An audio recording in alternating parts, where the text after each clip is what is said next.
হস্তক্ষেপে দাঁড়িয়ে বিভিন্ন হস্তশিল্পীরা এসেছেন একই সাজানো স্টলস।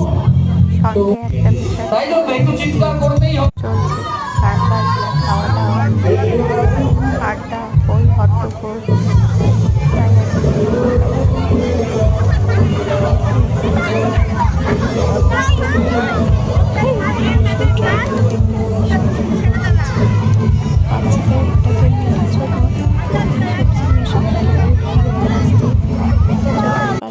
মন থেকে গাইতে ইচ্ছে করে যাদের এখন না আমাদের পরিস্থিতি 2025-এ সাহস করে মঞ্চে উঠেছি মেদিনীপুর শহরে শুধুমাত্র এই কথা চিন্তা করে উঠেছি ঈশ্বরচন্দ্র বিদ্যাসাগর। তো এই মঞ্চে দাঁড়িয়ে যখন পারফর্ম করছি সমস্ত সে প্রভু